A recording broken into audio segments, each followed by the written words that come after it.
Assalamualaikum warahmatullahi wabarakatuh. Ketemu lagi di program Berkebun Oke, Berkebun Ongkos Ekonomis. Nah, di video kali ini kita akan membuat tips melakukan sambung pucuk pada tanaman apokat supaya dia berbuah lebih cepat. Jadi biasanya pohon apokat itu berbuah 2 tahun, 2 tahun setengah.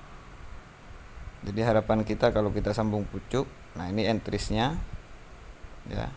Ini entrisnya, pastikan kita memilih entris yang benar, dia sudah punya tunas dan siap untuk berdaun kayak gini. Ya, kita lakukan sambung pucuk ini supaya kita nggak menunggu terlalu lama ya. Jadi paling lama 2 tahun tanaman apokat sudah bisa berbuah dan pohonnya tidak terlalu tinggi, jadi bisa tabulam pot atau tanaman buah dalam pot. Jadi kita letakkan di pot dan dia bisa berbuah.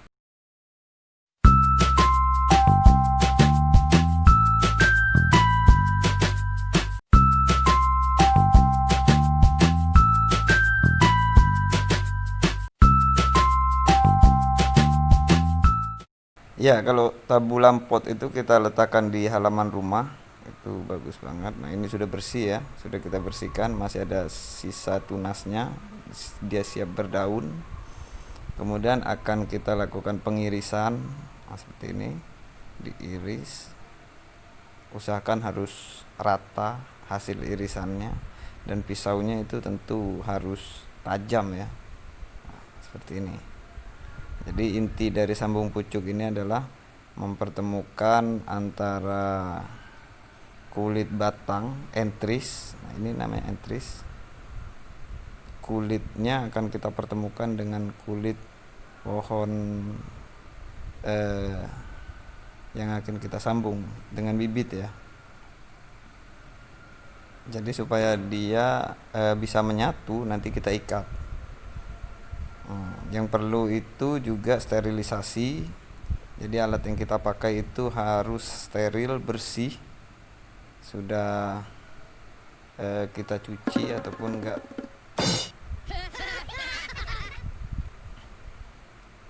enggak terkena virus apapun. Nah, ini setelah kita lakukan penyayatan, hasilnya rata seperti ini. Kemudian kita potong bibitnya. Ini bibit, ini kita nggak beli, dikasih Pak Inul. Ada sekitar 30 batang kemarin dikasih Pak Inul. Ini kita diamkan dulu sampai kita memastikan dia hidup pohonnya. Kemudian kita pindah ke media tanam. Setelah dia hidup baru kita lakukan sambung pucuk.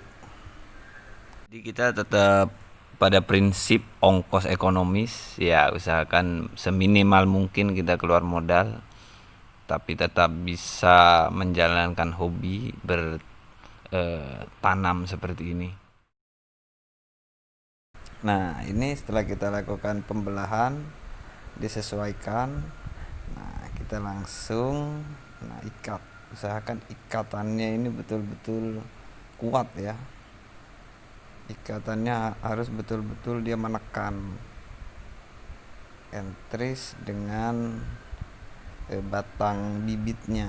Nah, seperti ini. Kita lakukan penguncian. Nah, sisakan daun satu ini untuk memastikan bahwa bibit masih terus hidup segar ya.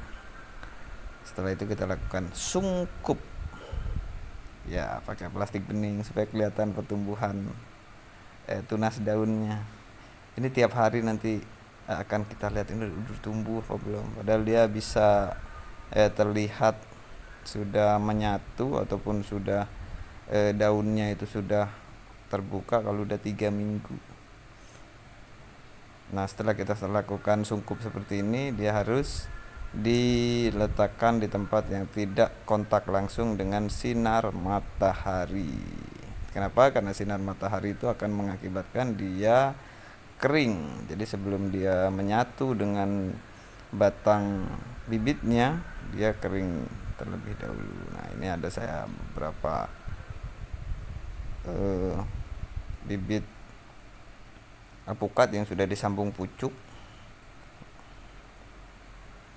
ya. Nanti akan kita lihat, akan kita update hasilnya setelah 3 minggu ya. Setelah 3 minggu nanti bagaimana hasilnya, kita akan buatkan videonya lagi. Mudah-mudahan ini berhasil semua ya. Ada 3, 6, 9. Ada 9 bibit dari alpukat. Ini kita sambung dengan indukan. Kebetulan di halaman rumah itu, di halaman rumah saya ada indukan alpukat mentega. Jadi kita nggak perlu cari jauh-jauh, cari entris, kita langsung ambilkan dari situ. Nah, ini ada 9, kita letakkan, dia nggak kontak langsung matahari. Nah, ini ada beberapa yang belum kita lakukan sambung pucuk, kita juga belum tahu, ini beberapa kayaknya belum siap ya. Nah, ini yang awal-awal nih, ini udah saya sambung pucuk sekitar 2 minggu ya. Ini pertama kali bibitnya saya dongkel dari belakang rumah, jadi semua serba ekonomi ya. Demikian video ini, wassalamualaikum warahmatullahi wabarakatuh.